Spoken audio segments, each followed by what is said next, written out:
இந்த இதயகணி விஜய் இருக்காரு, எப்ப பாரு இதயகணி அந்த புக்ல பார்த்தோம்னா எம்ஜிஆர் படமே போட்டிருக்க, புதுசு புதுசா இருக்கு எம்ஜிஆர் படம். என்னடா இது, நம்ம இது பார்த்துருக்கோம் அது பார்த்துருக்கோம்னா பார்க்காத படமா எப்படி எப்படியோ செலக்ட் பண்ணிருக்காரு. கேட்டா எங்கெங்கயோ இருந்து கோயம்புத்தூர்ல இருக்கிறவங்க, அங்க இருக்கவங்க, இங்க இருக்கவங்க எல்லாத்திட்டையும் அந்த மாதிரி செலெக்ஷன் பண்ணி அது மூலமா புக்கில் வந்து அந்த ரேப்பர் போட்டோன்னுமே, ஏன்னா பார்த்ததே பார்க்கறது போரா இருக்கும்.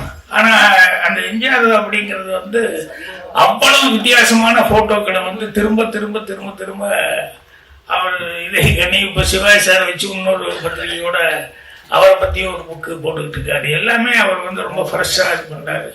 அது மாதிரி சுபாஷ் அவர்கள் வந்து எப்போ சினிமாவை பற்றி கேட்டாலும் எதை பற்றி கேட்டாலும் பழைய காலத்துல இருந்து இன்னைக்கு வரைக்கும் ப்ரெசண்டா இருக்கிற வரைக்கும் ஏதாவது சுவாரஸ்யமான விஷயங்கள் சொல்லிக்கிட்டே இருப்பாரு. அதை கேட்கறது நம்ம கதை கேட்குற மாதிரி ரொம்ப இதாக இருக்கிறதுனால எனக்கு கூட எங்காவது மீட்டிங் போகிறதா சினிமா சம்மந்தப்பட்டுனா சுபாஷுக்கு ஒரு ஃபோன் அடிச்சு, எங்க இதுதான் டாபிக்கு, இதுக்கு நம்ம சினிமாவில் ஏதாவது தொடர்பு இருக்கான்னு சொல்லி கேட்டால் உடனே சொல்லுவார். அன்னைக்கு கூட எப்படி புரட்சித் தலைவர் எம்ஜிஆர் அவர்கள் வந்து சான்ஸ் தேடிட்டு அவருக்கும் கலைஞருக்கும் உண்டான தொடர்புகளை வந்து சொன்னார். என்னென்ன கலைஞர் வந்து ரொம்ப கசப்பான ஒரு அனுபவம் வந்து வந்ததுனால ஃபர்ஸ்ட் படம் முடிஞ்சோடனே அவர் பேர் இருட்டடிப்பாகி போச்சு. அதில் வந்து அவர் ரொம்ப வெக்ஸ் ஆகி போய் பேசாமல் சொந்த ஊருக்கே போகலான்னு சொல்லி சொந்த ஊருக்கே போயிட்டார். அதுக்கப்புறம் புரட்சித் தலைவர் நடித்தது ஏதோ ஒரு படம், அந்த படம் வந்து ஏதோ ஒரு ப்ராப்ளத்தில் நின்று போச்சு. கொஞ்ச நாள் கதை ஏதோ ப்ராப்ளம் ஆகி நின்று உடனே கதை மறுபடி கரெக்ட் பண்ணால் தான் நம்ம வந்து படம் கண்டினியூ பண்ண முடியும் அப்படின்னு சொல்லும்போது அவர் அப்போ தான் வந்துக்கிட்டு இருக்கார். 2வது படமும் 3வது படமும் புரட்சித் தலைவர் எம்ஜிஆர் அவர்களுக்கு.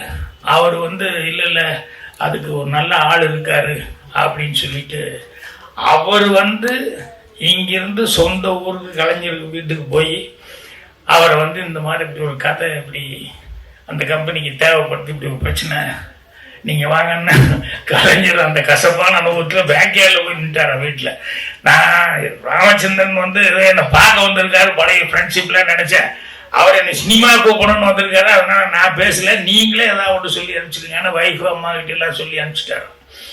அப்போ எம்ஜிஆர் இருந்து இல்லை நான் அவரை கூப்பிட்டு போய் ஆகணும் அப்படின்னு சொல்லி அவர் வர சொல்லுங்கன்னு சொல்லி, அப்போ வீடு தேடி வந்திருக்காரு அப்படின்னு சொல்லி வீட்டில் இருக்கவங்கெல்லாம் சொல்லி அப்புறம் கலைஞர் வந்து அதை விட்டு எனக்கு வராது சரியா, அவ்வளவு மோசமான எக்ஸ்பீரியன்ஸ் எனக்கு அப்படின்னு சொல்லி இல்லை நான் கேரண்டி கொடுக்குறேன், உங்கள் பேர் இருட்டடிப்பாகாது அப்படின்னு சொல்லிட்டு உங்கள் சம்பளமும் உங்களுக்கு கரெக்டாக. ஏன்னா சம்பளமெல்லாம் முதல்லையே பேசிட்டு பண்ணது கலைஞர் தான். முதல்லையே சம்பளம் இவ்வளவுன்னு பேசிட்டு தான் அந்த காலத்தில் வந்து பண்ணாருங்க போது என்ன இன்னைக்கு நினைச்சாலும் ஆச்சரியமா இருக்கு.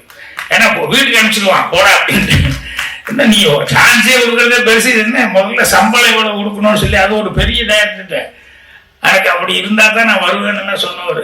அதுக்கப்புறமா வந்து எம்ஜிஆர் அவர்கள் வந்து வாங்கன்னு சொல்லி கூப்பிட்டு போய் அவங்க வந்து அதில் அவங்க ஜானகியம்மாவும் அதில் முக்கியமாக அவங்க தான் மெயின் ஹீரோயினாக நடிக்கிறாங்க, மருதநாட்டில் வரிசை.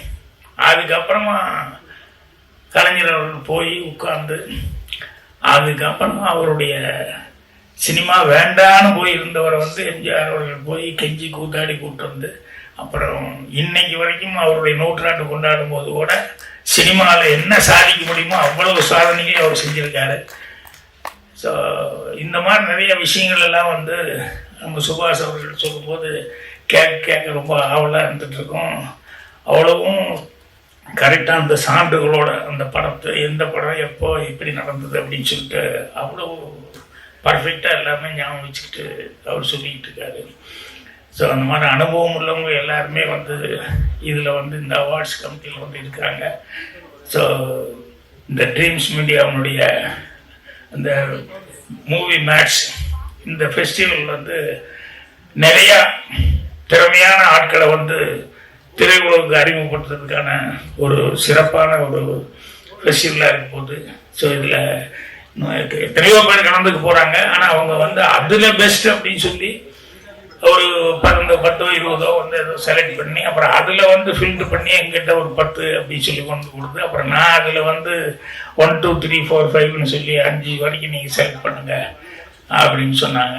ஸோ எங்களுக்கு வந்து அது தொழில் மாதிரி இருக்கிறதுனால அது ஒரு பெரிய சிரமமாக தெரியும். ஏன்னா இன்ட்ரெஸ்டாக என்ன புதுசாக என்ன பண்ணியிருக்காங்க என்ன அப்படின்னு சொல்லி கற்றுக்க இன்னும் நாங்கள் நிறைய லேர்ன் பண்ணுறதுக்கான எங்களுக்கு ஒரு வாய்ப்பு அது. ஏன்னா இன்னைக்கு வர யங்ஸ்டர்ஸ் வந்து அவன் டெஃபினட்டாக வேற ட்ரீமில் வந்துட்டு இருக்கான்.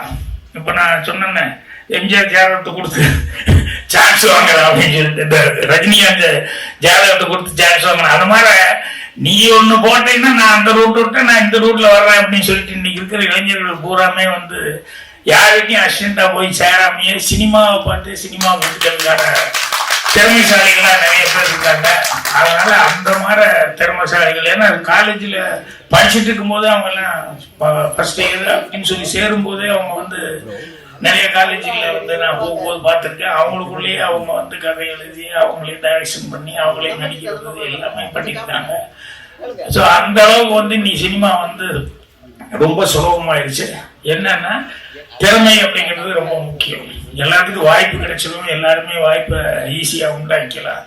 ஆனால் ஸ்டாண்ட் பண்ணுறதுக்கு வந்து அதுக்கு வந்து என்னன்னா கொஞ்சம் மூளையை பிரயோகப்படுத்தி இது வந்தது இது அது மாதிரியே இருக்குது அப்படிங்கிற மாதிரி இல்லாமல் இது புதுசாக இருக்கா அப்படின்னு சொல்லி பார்க்கணும்.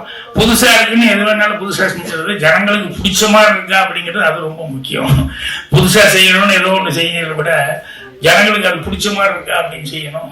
ஸோ இந்த ஃபெஸ்டிவலில் வந்து நிச்சயமா வந்து பல திறமைசாலிகள் வர்றதுக்கான வாய்ப்பு இருக்குது. எல்லா இதுவும் கதை வசனம் டைரக்ஷன் மட்டும் இல்லை. ஏன்னா இவங்க வந்து எல்லா கேட்டகரியுமே செலக்ட் பண்ண 36 கேட்டகரியில் வந்து செலக்ட் பண்ணும்போது பல்வேறு துறையை சேர்ந்தவங்க எல்லாருமே வர்றதுக்கான வாய்ப்பு இருந்தது. அதனால இந்த மீடியா வந்து ஒரு நல்ல இந்த மூவி மேட்ச் ஃபெஸ்டிவல் மூலமா நிறைய திறமைசாலிகளை கொடுக்க போகுது. அப்படிங்கிறதுனால இந்த ஜெகநாதன் அவர்களுக்கு, ஆனால் அவர் ஏற்கனவே 17 வருஷம் அனுபவம், அந்த ஈவெண்ட்ஸ் எத்தனையோ பண்ணிட்டாரு. சினிமாக்குள்ள இது முதல் தடையாக வர்றதுனால வந்து இவர் தொடர்ந்து மேலும் மேலும் வருஷத்துக்கு ஒரு தடவை இந்த ஃபெஸ்டிவல் நடத்திக்கிட்டே இருக்கணும். வருஷத்துக்கு ஒரு தடவை அந்த மாதிரி புதுசா ஒரு ஒரு பெரிய குரூப் வந்து சினிமாக்குள்ள வர்றதுக்கான வாய்ப்பு இருக்குது. அதனால அவருக்கு அட்வான்ஸா என்னுடைய நன்றியும் தெரிவிச்சுக்கிறேன், வாழ்த்துக்களையும் தெரிவிச்சுக்கிறேன். அதே மாதிரி அவர் கூட சப்போர்ட் பண்ணுறதுக்கு வந்தவங்களும் அதை பற்றி நல்ல திறமைசாலிகளாக இருக்காங்க. அந்த டேனியல் வினோத் இவங்கெல்லாம் அவங்களுக்கும் என்னுடைய வாழ்த்துக்கள் தெரிவிக்கிறேன்.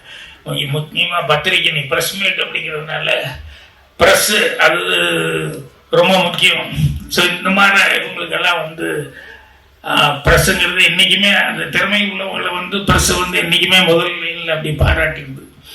அது தமிழ் இண்டஸ்ட்ரியை பொறுத்த வரைக்கும் ஒரு கொடுப்பினை என்ன அப்படின்னா, இங்கே தான் அதிகமான ப்ரொடியூசர்ஸ் முதல் முறையாக சான்ஸ் அவங்க படம் எடுக்க வர்றாங்க. இங்கே தான் முதல் சான்ஸுங்கிறது டைரக்டருக்கு கொடுக்கறது, இங்கே தான் அதிகமாக கொடுக்கப்படுது. ஹீரோஸும் அதே மாதிரி இங்கே தான் அதிகமாக அறிமுகப்படுத்துகிறாங்க.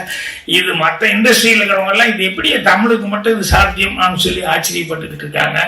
அந்த அளவுக்கு வந்து ஊக்குவிக்கிறது காரணம் வந்து நம்ம ப்ரெஸ்ஸு வந்து அந்த மாதிரி புதுசாக வர்றவங்களை கூட ஊக்குவிக்கிறது தான்.